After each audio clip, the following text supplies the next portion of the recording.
ठीक है, आरंभ करते हैं। जैसे अन्य कोई शामिल होने का प्रयास करेगा, हम उन्हें शामिल कराते रहेंगे।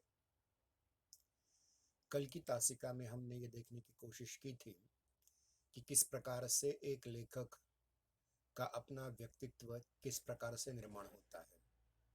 खास करके अमिता उपन्यास लिखने वाले यशपाल जी एक क्रांतिकारी के रूप में हमारे सामने कैसे उभर करके आते हैं। आर्य समाज, कांग्रेस और बाद में जाकर के नौजवान भारत सभा में और फिर उसके उपरांत the Hindustan socialist Republican army, इस क्रांतिकारी संगठन के माध्यम से उन्होंने किस प्रकार से अपने जीवन को गढ़ा है। दो तीन बातें मैं यहाँ स्पष्ट कर दूं। वो यह है कि उन्होंने अपने जीवन के बारे में सिंहावलोकन भाग 1 और 2, इन दो पुस्तकों में अपने मित्रों, अपने क्रांतिकारी साथियों के बारे में बहुत कुछ लिखा है। वैसे देखा जाए तो वो गुरुकुल कांगड़ी के उपरांत बाद में लाहौर में ही मैट्रिक होने के बाद लाहौर में आए और उन्होंने नेशनल कॉलेज में प्रवेश लिया और नेशनल कॉलेज में प्रवेश लेने के उपरांत उन्हें ऐसे कुछ गुरु मिले जैसे लाला लाजपत राय, गुरुदत्त अरोड़ा, भाई परमानंद, लाला हंसराज जैसे महान अध्यापक मिले, गुरु मिले।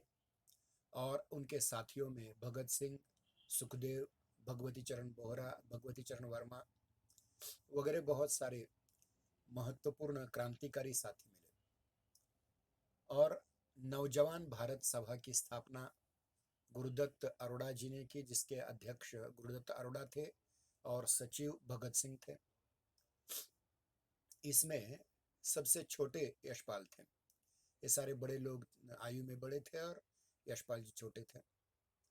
ध्यान रहे, नौजवान भारत सभा के अध्यक्ष भले ही गुरुदत्त अरोड़ा जी हों, लेकिन इसका सारा कामकाज देखने का श्रेय भगत सिंह जी को जाता है और भगवती चरण बोहरा जी को जाता है।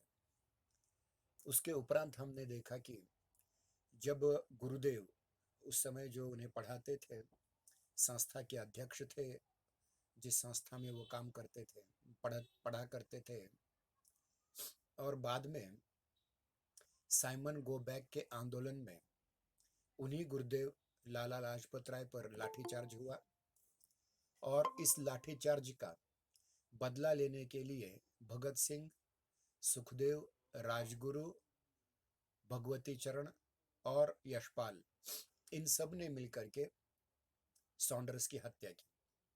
क्योंकि सॉन्डर्स वही व्यक्ति था जिसने लाला लाजपत राय पर लाठियां बरसाई थी स्कॉट के आदेश से। मारना तो स्कॉट को चाहते थे, लेकिन सॉन्डर्स मारा गया। अब देखिए कि ये जो इतनी बड़ी घटना हुई और इस इतनी बड़ी घटना में ध्यान रहे कि मैंने इस कल भी कहा था कि क्रांतिकारियों में मतभेद जरूर थे, ईर्ष्या थी एक दूसरे से, भारत माता के चरणों पर बलिदान होने की कामना प्रत्येक की सबसे पहले थी, लेकिन उन्होंने आपसी मतभेदों को दूर किया और धीरे धीरे धीरे अंग्रेज सरकार के सामने अपना भी कोई वैचारिक पत्र हो, इसलिए उन्होंने खास करके भगत सिंह और बटुकेश्वर दत्त, इन दो क्रांतिकारियों ने मिलकर के असेंबली में आवाज करने वाले बम फोड़े। क्योंकि बहरी सरकार को कुछ न कुछ दिखाना सुनाना जरूरी था और इस सुनाने के लिए उन्होंने बम का सहारा लिया। और आप जानते हैं कि बाद में चल करके बटुकेश्वर दत्त और भगत सिंह, इन दोनों को जेल में रखा गया और साथ ही साथ उनके अनेक सहकारियों को भी पकड़ा गया। और अंततः इस पूरे कांड में, यानी सॉन्डर्स कांड हो या फिर अन्य जितनी भी छोटी मोटी क्रांतिकारी गतिविधियां हुई थी, इनके बदले यानी इनके कारण भगत सिंह, सुखदेव और राजगुरु, इन तीनों को फांसी की सजा हुई। यशपाल जी भी पकड़े गए, उन्हें अनेक वर्षों तक जेल में रखा गया। इससे पूर्व एक महत्वपूर्ण घटना हुई थी। इस घटना से भी पूर्व, भगत सिंह जी की फांसी से पूर्व भी एक घटना महत्वपूर्ण हो चुकी थी कि जिसमें भगत सिंह, सुखदेव, राजगुरु के साथ साथ चंद्रशेखर आजाद, रामप्रसाद बिस्मिल, अशफाक उल्लाह खान इत्यादियों ने भाग लिया था और उन्होंने एक रेल को लूटा था। रेल में जो अंग्रेज सरकार का खजाना जा रहा था उसको लूटा था ताकि क्रांतिकारी कार्य करने में धन का अभाव, पैसे का अभाव न खले। अब इस घटना में भी जो क्रांतिकारी संलग्न थे उनमें से रामप्रसाद बिस्मिल और अशफाक उल्लाह खान, राजेंद्र लाल बिहारी को फांसी की सजा हुई। उसके बाद सुखदेव, भगत सिंह, राजगुरु को फांसी की सजा हुई। ध्यान रहे उसी समय महात्मा गांधी जी, जिनको हम राष्ट्रपिता कहते हैं, जो उस समय अंग्रेजी शासन के विरुद्ध एक महत्वपूर्ण आंदोलन के पुरोधा के रूप में हमारे सामने आते हैं, ऐसे महात्मा गांधी जी उस समय के एक बहुत बड़े लॉर्ड से समझौता कर रहे थे और उस समझौते में वो चाहते थे तो भगत सिंह की फांसी रुकवाने का प्रयास कर सकते थे, लेकिन उन्होंने ऐसा नहीं किया। इतना ही नहीं, उन्होंने सार्वजनिक रूप में जनता के व्यापक दबाव होने के बावजूद भी एक साधी अपील भी नहीं की कि अंग्रेज भगत सिंह, राजगुरु, सुखदेव की फांसी को रोकें। और इसका परिणाम यह हुआ कि गांधी जी के बारे में क्रांतिकारियों में असंतोष निर्माण हुआ। अब देखिए कि यशपाल जी वो पहले व्यक्ति हैं जो जेल में बहुत दिनों तक रहे और जेल में ही जिनका विवाह हुआ, एकमात्र क्रांतिकारी। बाकी सारे क्रांतिकारी ब्रह्मचारी थे, लेकिन ये गृहस्थ क्रांतिकारी थे, भगवती चरण बोहरा और यशपाल। भगवती चरण बोहरा एक बम के परीक्षण में मारे गए। उनकी पत्नी दुर्गा भाभी ने अपने बच्चों की तरह इन क्रांतिकारियों का परिपालन किया, लेकिन बाद में यशपाल जी का विवाह जेल में ही हुआ। तो एक ऐसे क्रांतिकारी व्यक्तित्व एक लेखक के रूप में आपके सम्मुख आ रहे हैं जिन्होंने बम, बुलेट, पिस्तौल, बंदूक का सहारा लेकर के अंग्रेजी राज्य को उखाड़ने का प्रयास किया। लेकिन एक बात ध्यान में रखें, कल भी मैंने एक बात कही थी कि क्रांतिकारी राष्ट्रवादी चाहे जितने भी हों, राष्ट्रभक्ति उनमें कुट कुट कर भरी क्यों न हो, लेकिन अंततः वे भी थे मनुष्य, इंसान, और उनमें भी ईर्ष्या भाव था। जैसे राजगुरु पहले, हालांकि राजगुरु संस्कृत व्याकरण के प्रकांड पंडित थे, लेकिन उन्हें अंग्रेजी नहीं आती थी, फिर भी वो बटुकेश्वर दत्त और भगत सिंह के साथ अंग्रेजी में परिचय लिखना चाहते थे, लेकिन वो लिख नहीं पाए। यानी इस प्रकार से कुछ कमियां उनमें जरूर थी और इन कमियों के माध्यम से वो अपने आप को एक महान क्रांतिकारी साबित करना चाहते थे एक दूसरे से। मतलब होड़ थी एक प्रकार की कि भारत माँ के चरणों में पहले बलिदान किसका होता है। लेकिन ध्यान रखिए, यशपाल ने अपने संस्मरण, जिसका नाम सिंहावलोकन भाग 1 और सिंहावलोकन भाग 2 है, इसमें उन्होंने अपने आपस में स्पर्धा आकांक्षा वाले, प्रतिस्पर्धा आकांक्षा वाले क्रांतिकारियों का चित्रण किया है। ये कहीं गलत बिल्कुल नहीं है। कुछ लोगों को लगता है कि ये गलत है, लेकिन गलत नहीं है। ये भाव तो युवाओं में होते रहते कि आगे पहले कौन जाएगा। अब देखिए कि राजेंद्र यादव जो बाद में बहुत बड़े लेखक हुए हिंदी में, उन्होंने यशपाल जी के संस्मरणों का अध्ययन करके एक वाक्य लिखा है, वे देवता नहीं है। ध्यान रखिए, उनमें कोई ईर्ष्या द्वेष का भाव न हो, ऐसे कोई देवता या ईश्वर वो नहीं है, अपितु वे क्या है, साधारण मनुष्य हैं। और साधारण मनुष्य आपस में ईर्ष्या द्वेष कर सकते हैं, प्रतिस्पर्धा का भाव रख सकते हैं, और इस प्रकार से ये प्रतिस्पर्धा के भावयुक्त सारे नौजवान भारतीय क्रांतिकारी लोग, ये इनकी सारी बातें यशपाल जी के इन्हीं संस्मरणों से प्रकट होती है। एक और क्रांतिकारी नाम मुझे याद आ रहा है, वह है मनमथलाल गुप्त, मनमथनाथ गुप्त। मनमथनाथ गुप्त ने भी इसी प्रकार से संस्मरण लिखे हुए हैं और इन्हीं संस्मरणों पर आधारित एक धारावाहिक जिसका नाम था शहीद, शहीद जैसा कुछ तो नाम था, जो मनोज कुमार ने दूरदर्शन पर बनाई हुई थी। भारत के शहीद नाम की वो सीरियल थी। तो इस प्रकार से ये बातें हमारे सामने प्रस्तुत होती हैं। हाँ, ये सच्चाई है कि सामान्य मनुष्यों जैसे बहुत सारे गुण क्रांतिकारियों में थे, परंतु फिर भी सामान्य मनुष्यों से हटकर ये कुछ अलग, कुछ विशिष्ट, अपने लक्ष्य के प्रति एकांतिक रूप से समर्पित होने वाले ये सारे के सारे क्रांतिकारी थे।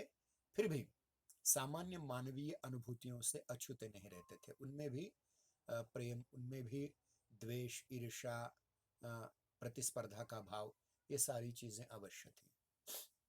अब देखिए कि आगे चल करके 2 मार्च 1938 को यशपाल जी जेल से रिहा हुए अपनी पत्नी सहित।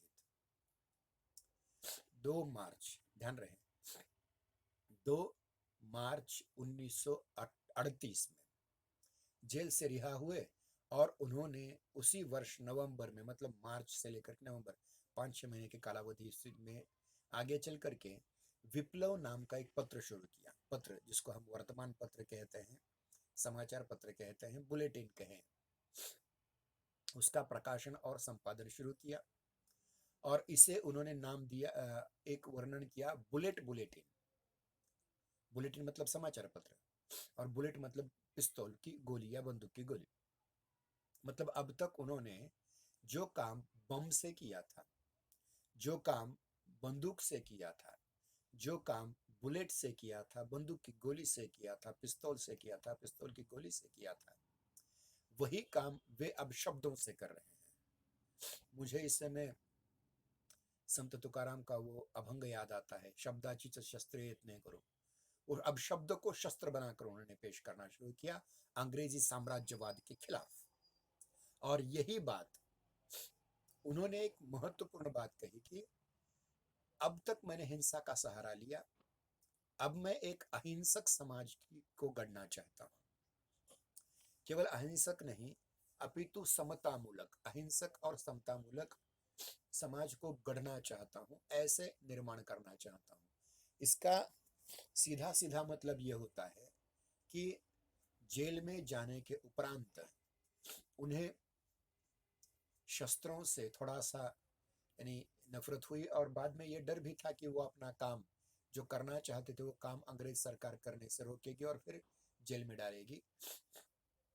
इसलिए उन्होंने अहिंसक और समतामूलक समाज की परिकल्पना की और राजनीति में हिस्सा लिया। और आप जानते हैं कि उस समय गांधी जी का एक छत्र साम्राज्य था संपूर्ण राजनीति में, और गांधी जी से उनके मतभेद पहले ही हो चुके थे, खास करके चौरी चौरा के हत्याकांड के समय जो उन्होंने सविनय अवज्ञा आंदोलन को वापस ले लिया, इससे क्रांतिकारी उनसे रुष्ट भी थे। बाद में भगत सिंह जी की फांसी के समय भी उन्होंने कोई अपील नहीं की, इसलिए भी गांधी जी से रुष्ट थे। फिर उन्होंने क्या किया कि धीरे धीरे समाचार पत्र में काम करना शुरू किया और लेखन भी करना शुरू कर दिया। और प्रायः हम देखते हैं कि जो समाचार पत्र में ठीक ढंग से लिख सकता है वह उपन्यास कहानी भी ठीक ढंग से लिख सकता है। और उन्होंने अपना साहित्य लिखा और साहित्य लिखते समय उस साहित्य के केंद्र में राजनैतिक सामाजिक समस्याओं को हल करने के लिए कुछ न कुछ विचार रखे। लेकिन दुर्दैव है कि इन्हें इनके साहित्य को साहित्य की कोटि में बाद के साहित्यकारों ने या आलोचकों ने नहीं रखा। उन्हें बार बार विचारवादी साहित्य कह करके उनका उल्लेख किया जाता रहा। हालांकि उनके साहित्य में विचारों के साथ साथ भाव और कल्पना का भी अद्भुत सामंजस्य देखने को मिलता है जो साहित्य के मूल तत्व में आते हैं। फिर भी उन्हें विचारवादी कह करके उन पर एक टीका की गई। अब देखिए, जब हम आगे चलते हैं तो उनके जो उपन्यास हैं, उनके कहानी संग्रह हैं, वैसे संस्मरण का नाम तो मैंने इससे पूर्व भी बताया था कि सिंहावलोकन 1 और 2 में उनके विचार प्राप्त होते हैं, उनके संस्मरण प्राप्त होते हैं। लेकिन मेरी दृष्टि से उनका दादा कामरेड नाम का उपन्यास बहुत महत्वपूर्ण है। ध्यान रहे, गांधीवाद से मोहभंग होने के बाद, गांधीवाद से मोहभंग होने के बाद क्रांतिकारी लोगों ने मार्क्सवाद की राह ली, जिसको हम साम्यवादी विचारधारा कहते हैं या प्रगतिशील विचारधारा कहते हैं। जिस मार्ग पर पहले गांधीवाद को छोड़कर के प्रेमचंद चल पड़े थे, उसी राह पर यशपाल जी भी चल पड़े। और उन्होंने अपने उपन्यास दादा कामरेड में, एक मार्क्सवादी विचारधारा का उपन्यास है, इस उपन्यास में उन्होंने लिखा है कि कला के प्रेमियों को एक शिकायत मेरे प्रति है। मतलब जो विशुद्ध साहित्य, कलात्मक साहित्य जिसे कहा जाता है, ऐसे साहित्य के प्रेमियों को उनसे एक शिकायत है, यशपाल जी से एक शिकायत है कि मैं कला को गौण और प्रचार को प्रमुख स्थान देता हूं। प्रचार किसका है? मार्क्सवाद का। प्रचार किसका है? प्रगतिशीलता का। मेरे प्रति दिए गए इस फैसले के विरुद्ध मुझे अपील नहीं करनी, क्योंकि वो मार्क्सवादी बन ही चुके थे। आप जानते हैं कि भगत सिंह भी अंततः मार्क्सवादी बन चुके थे, और उन्होंने अंतिम जब फांसी उन्हें हो रही थी तो वो लेनिन के ग्रंथ को पढ़ रहे थे। संतोष है कि अब अपना अभिप्राय स्पष्ट कर सकता हूँ, कर पाता हूँ। यानी अंततः उन्होंने ये लिखा दादा कामरेड में, ठीक है, आप मुझ पर आरोप लगाएं कि इसमें विचार ज्यादा है, फिर भी जो मुझे कहना है, मेरा अभिप्राय मैं स्पष्ट रीति से कहना चाहता हूँ। उन्होंने दादा कामरेड के संस्करण 1959 के पृष्ठ क्रमांक 4 पर यह लिखा हुआ है। आगे चलकर के हम यशपाल के विचारों को और अधिक देखने का प्रयास करेंगे। अपने लेखकीय सरोकारों पर और विस्तार से टिप्पणी करते हुए उन्होंने बाद में लिखा है कि मनुष्य के पूर्ण विकास, ध्यान रहे, मनुष्य के पूर्ण विकास और मुक्ति के लिए संघर्ष करना ही लेखक की सार्थकता है। ये वाक्य मैंने शुरुआत में भी कहा था, फिर से पुनरावृत करता हूं। मनुष्य के पूर्ण विकास और मुक्ति के लिए संघर्ष करना ही लेखक की सार्थकता है। जब लेखक अपनी कला के माध्यम से मनुष्य की मुक्ति के लिए पुरानी व्यवस्था और विचारों में अंतर विरोध दिखाता है और नए आदर्श सामने रखता है, तो उस पर आदर्शहीन और भौतिकवादी होने का लांछन लगाया जाता है। यह सच है। मतलब जो आरोप मार्क्सवाद पर हुए, जो आरोप साम्यवाद पर हुए, हालांकि बाद में साम्यवाद बिगड़ करके नक्सलवाद तक पहुंच गया, ये सच्चाई है, परंतु ये भी जरूरी है कि उस समय गांधीवाद से ज्यादा साम्यवाद पर जोर दिया जाए। और ध्यान रहे कि जो पुरानी परंपराएं हैं, जो गलत अवधारणाएं हैं, उनकी जगह कुछ ना कुछ नया आना चाहिए। और उस समय मार्क्सवाद का दर्शन नया नया आया हुआ था, इसलिए लोग उसकी ओर मुड़ चुके थे, और क्रांतिकारी खास करके। आज के लेखक की जड़ें वास्तविकता में, ध्यान रखिए, अब आदर्श की बात नहीं। बहुत बार ये कहा जाता है कि गांधीवाद के प्रभाव स्वरूप प्रेमचंद जी के साहित्य में एक प्रकार से आदर्शवाद आया था। अब आदर्श से काम नहीं चलेगा। जब प्रेमचंद जी को लगा, तब उन्होंने कफन जैसी कहानी लिखी, वास्तववादी कहानी लिखी, और मंगलसूत्र जैसा आधा उपन्यास लिखा। उसी प्रकार से उस समय का लेखक जो है, यशपाल जी आगे कहते हैं कि आज के लेखक की जड़ें वास्तविकता में है, जो सच है उसमें कोई आदर्श नहीं रखना है। क्या जरूरत है? जिन आदर्शों से हमारा कल्याण नहीं हो सकता, तो उन आदर्शों की जगह उन्होंने सत्य को स्वीकार किया, यथार्थ को स्वीकार किया, वास्तव को स्वीकार किया। इसलिए वे भौतिकवादी तो हैं ही, परंतु आदर्शहीन भी नहीं। ध्यान रहे, भले ही भौतिकवादी हो, परंतु वे आदर्शहीन नहीं। उनका भी अपना कोई आदर्श है, उसके आदर्श अधिक यथार्थ है, लेकिन वो आदर्श वायवीय नहीं है, राम राज्य जैसी कोई वायु की कल्पना नहीं है। अभी तो सच्चाई है, आज की सच्चाई। आज का लेखक जब अपनी कला द्वारा नए आदर्शों का समर्थन करने लग जाता है तो उस पर प्रचारकों ने कलांचन लगाया जाता है, जो यशपाल पर लगाया गया। लेखक सदा ही अपनी कला से, ध्यान रहे, लेखक सदा ही अपनी कला से किसी विचार या किसी आदर्श के प्रति सहानुभूति या विरोध पैदा करता रहता है। यह सच्चाई है। लेखक की लड़ाई हो रहती है।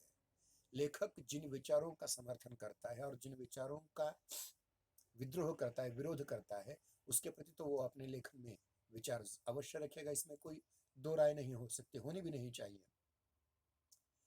इसलिए साहित्य विचारपूर्ण अवश्य है। साहित्य के 4 तत्व हैं, ध्यान रखिए। पहला है भाव, दूसरा विचार, तीसरी कल्पना और चौथी शैली। इसमें से चारों एक साथ चाहिए। लेकिन अगर कोई व्यक्ति बिना विचार के साहित्य को सामने रखने की कोशिश करता है तो वो भी गलत है। बिना भाव के रखने की कोशिश करता है वो भी गलत है। बिना कल्पना के कर सकता है तो वो भी गलत है। बिना शैली के तो हो ही नहीं सकता कोई साहित्य। इसलिए साहित्य के चारों तत्व, भाव, विचार, कल्पना और शैली, चारों एक साथ जब मिलते हैं तभी सही साहित्य निर्माण होता है। इसलिए किसी भी एक तत्व का द्वेष न करें, किसी एक तत्व को बाहर साहित्य से करने की कोशिश न करें। अब चलते हैं हमने यशपाल जी के विचारों को समझा और मैंने पहले भी कहा था कि यशपाल एक ऐसे लेखक हैं जिनके जीवन में बहुत सारे पड़ाव आए। सबसे पहले वो आर्य समाजी गुरुकुल में पढ़े, फिर उसके उपरांत कांग्रेस में गए, फिर उसके उपरांत आर्य समाज के द्वारा ही स्थापित नौजवान भारत सभा जैसे क्रांतिकारी संगठन में आए, फिर उसके बाद the Hindustan socialist Republican army जैसे क्रांतिकारी संस्था में आए, संगठन में आए। फिर उसके बाद अनेक क्रांति कार्य करते समय वो पकड़े गए, उनमें जेल में रखा गया, जेल में ही उनकी शादी हुई। जेल से बाहर आने के बाद वो बंदूक की जगह बुलेट की जगह बुलेटिन की बात करने लगे और विप्लव नाम का एक उन्होंने वर्तमान पत्र निकाला जिसके माध्यम से वो कुछ लिखते रहे और लिखते लिखते लिखते हिंदी के एक बहुत बड़े लेखक बन गए। और ये लेखन की प्रक्रिया चलते समय उनके सामने एक आदर्श था साम्यवाद का। साम्यवाद, ध्यान रखिए, साम्यवाद या मार्क्सवाद की मूल संकल्पना क्या है, ध्यान रखिए, जो आजकल गलत रूप से पेश की जा रही है। साम्यवाद ये कहता है कि समाज में 2 प्रकार के वर्ग हैं। एक है शोषक वर्ग, अमीर वर्ग, और दूसरा है शोषित गरीब वर्ग। साम्यवादी ये कहते हैं कि ये दोनों वर्ग न रहे, वर्ग विहीन समाज का निर्माण हो। लेकिन दुर्दैव से शोषक और शोषित इन दोनों के बीच एक तीसरा वर्ग भी आ गया जिसको उन्होंने बुर्जुआ वर्ग कहा, जो शोषकों का शोषण तो करता है लेकिन शोषकों की मदद भी करता है। शोषितों का शोषण करता है और शोषकों की मदद करता है। ऐसा पेटी बुर्जुआ या बुर्जुआ वर्ग। तो साम्यवाद कोई गलत अवधारणा नहीं है। मतलब सारे मनुष्य समान हो, कोई अमीर न हो, कोई गरीब न हो, कोई बीच वाला दलाल न हो, सबको समान रूप से सारी प्राकृतिक संसाधनों का उपयोग करने आए, सभी को समान रूप से पानी मिले, सबको समान रूप से अन्न मिले, सबको समान रूप से बिजली मिले, सबको समान रूप से सारी सुविधाएं मिले। ये साम्यवाद की अवधारणा थी। अब वह बाद में आगे चल करके मार्क्सवाद, स्टालिनवाद, लेनिनवाद और आगे आगे आगे आगे चल करके माओवाद और माओवाद के बाद नक्सलवाद तक चला गया। ये गलत जरूर है लेकिन उसकी दार्शनिक अवधारणा जो है वो बहुत महत्वपूर्ण है। एक बात और महत्वपूर्ण कहना चाहूंगा, जब हम भारतीय समाज में साम्यावस्था की बात करते हैं, समानता की बात करते हैं, तो हमें भारतीय धार्मिक परंपरा की जाति व्यवस्था और वर्ण व्यवस्था के विरोध में खड़े हुए गौतम बुद्ध का नाम लेना बहुत जरूरी बन जाता है। इसलिए जब भी कोई मार्क्सवादी लेखक मार्क्सवाद पर लिखना आरंभ कर देता है तो भारत में उसका एक रूप हमें प्राचीन काल में गौतम बुद्ध जी के विचारों के रूप में मिलता है। इसलिए प्रत्येक मार्क्सवादी लेखक ने बाद में बौद्ध धर्म की ओर रुख किया हुआ है। अब चलते हैं हम यशपाल जी के उपन्यासों के बारे में लेकर। यशपाल जी ने पूरे मिलाकर के 7 उपन्यास लिखे हैं। पहला उपन्यास है दिव्या, दूसरा उपन्यास है देशद्रोही, तीसरा झूठा सच भाग 1 भाग 2, चौथा दादा कामरेड, पांचवा अमिता, छठा मनुष्य के रूप और सातवां तेरी मेरी उसकी बात। अब ध्यान रखिए, इसमें भी दिव्या यह भी एक बौद्धकालीन उपन्यास है, देशद्रोही यह समकालीन उपन्यास है, झूठा सच भाग 1 और भाग 2 तो भारत पाकिस्तान विभाजन पर समसामयिक बातें करने वाला उपन्यास है। उसके उपरांत दादा कामरेड यह भी एक मार्क्सवादी विचारधारा का उपन्यास है। अमिता यह फिर से दिव्या की तरह बौद्धकालीन उपन्यास है। मनुष्य के रूप, आप धीरे धीरे ध्यान रखिए, मैंने एक बात कही थी कि प्रेमचंद जी के बाद 2 प्रकार के आंदोलन साहित्य में आए, एक मार्क्सवादी और दूसरा मनोविश्लेषणवादी। अब यशपाल जी आगे चल करके मार्क्सवाद छोड़ करके मनोविश्लेषण में जाते हैं और मनोविश्लेषण में उनके 2 उपन्यास आते हैं, मनुष्य के रूप, मनुष्य के अलग अलग रूप होते हैं, और अंतिम उपन्यास तेरी मेरी उसकी बात, इस पर उन्हें साहित्य अकादमी पुरस्कार मिला। और झूठा सच ये उपन्यास इसमें से सबसे महत्वपूर्ण मैं मानता हूँ, क्योंकि इस पर बहुत सारे पुरस्कार तो मिले ही हैं, इसका अनुवाद मराठी में भी हुआ है। वंदनीय डॉक्टर सूर्य नारायण रणसुभे जी ने इसका मराठी में अनुवाद किया है, बहुत ही महत्वपूर्ण उपन्यास है। इस झूठा सच उपन्यास में भाग 1 और भाग 2, ध्यान रहे, भाग 1 और भाग 2 में, भाग 1 में 1942 के गांधी जी के भारत छोड़ो आंदोलन से लेकर के स्वाधीनता प्राप्ति तक के आंदोलन का वर्णन है, और भाग 2 में स्वाधीनता के बाद का वर्णन है। और इसमें केंद्रीय घटना अगर कोई है तो घटना है वह घटना है पाकिस्तान का निर्माण। अब इसको लेकर के वे स्वयं लाहौर में रहा करते थे, लाहौर से दिल्ली आ चुके थे, और वे जानते थे कि लाहौर में रह रहे हिंदुओं पर क्या गुजर रही है। वो मुस्लिम विरोधी तो नहीं थे, लेकिन उन्होंने जो लाहौर में घटा उसका सही सही आकलन किया हुआ है, जो बाद में हमें भीष्म साहनी के तमस उपन्यास में दिखाई देता है। तो उनके 7 उपन्यास हैं, मैं फिर से रिपीट कर रहा हूं, उनके 7 उपन्यास हैं। पहला उपन्यास दिव्या, दूसरा देशद्रोही, तीसरा झूठा सच भाग 1 भाग 2, चौथा दादा कामरेड, पांचवा अमिता, छठा मनुष्य के रूप और सातवां अंतिम उपन्यास तेरी मेरी उसकी बात। अब केवल उन्होंने उपन्यास लिखे क्या नहीं, उपन्यास के साथ साथ उन्होंने 5 कहानी संग्रह भी लिखे, और इन कहानी संग्रहों में कुछ कहानी संग्रह निम्न प्रकार से हैं।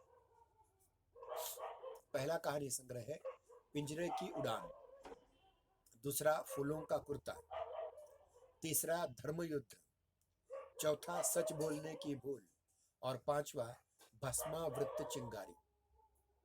फिर से कहता हूं, पिंजरे की उड़ान, फूलों का कुर्ता, धर्मयुद्ध, सच बोलने की भूल और पांचवा अंतिम भस्मावृत चिंगारी।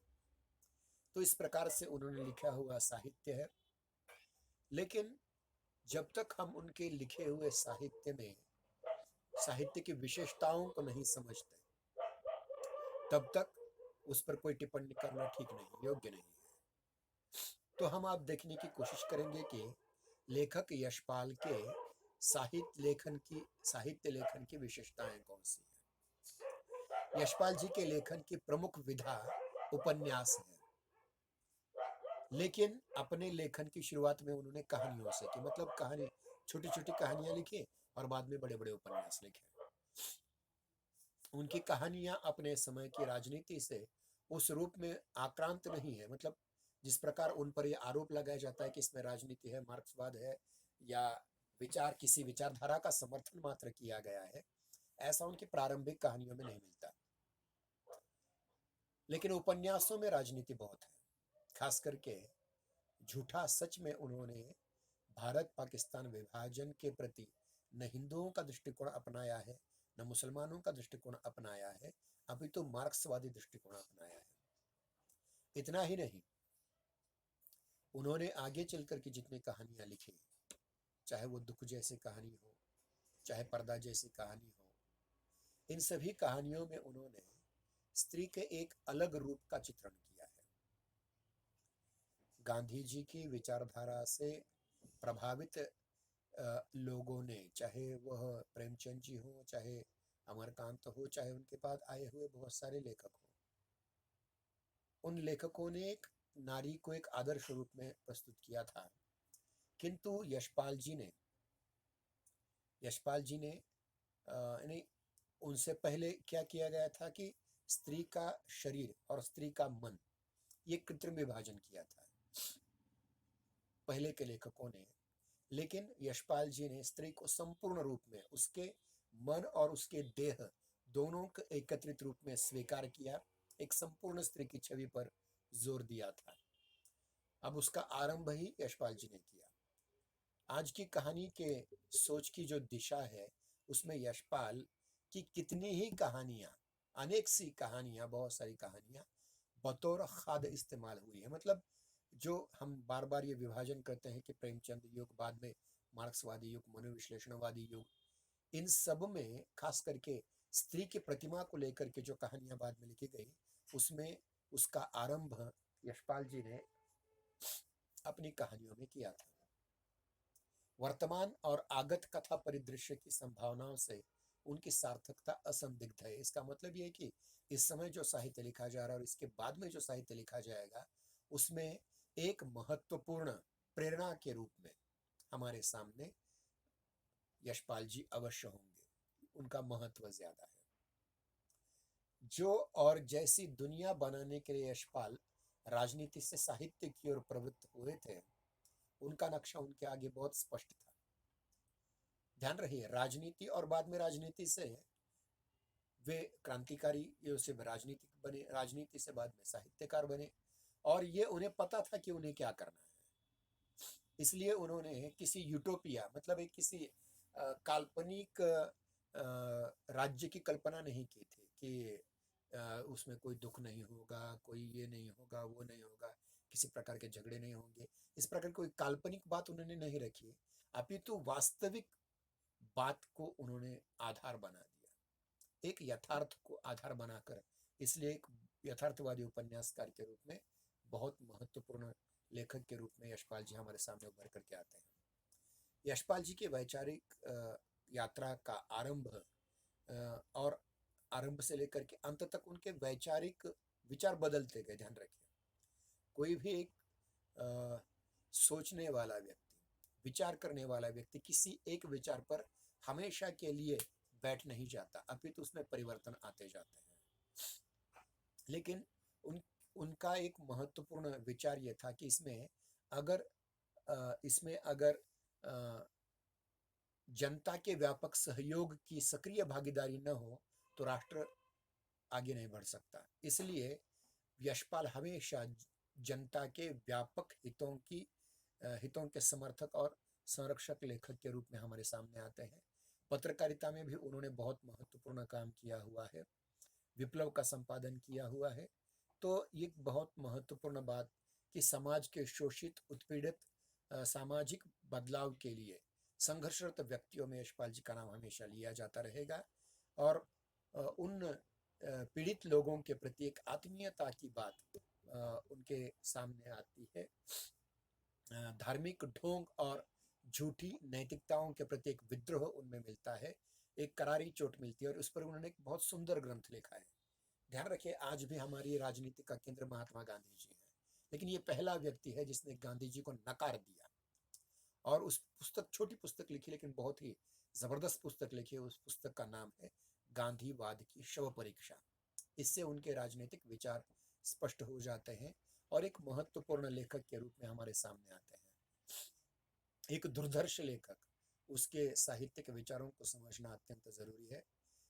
आज हम यहीं रुकते हैं।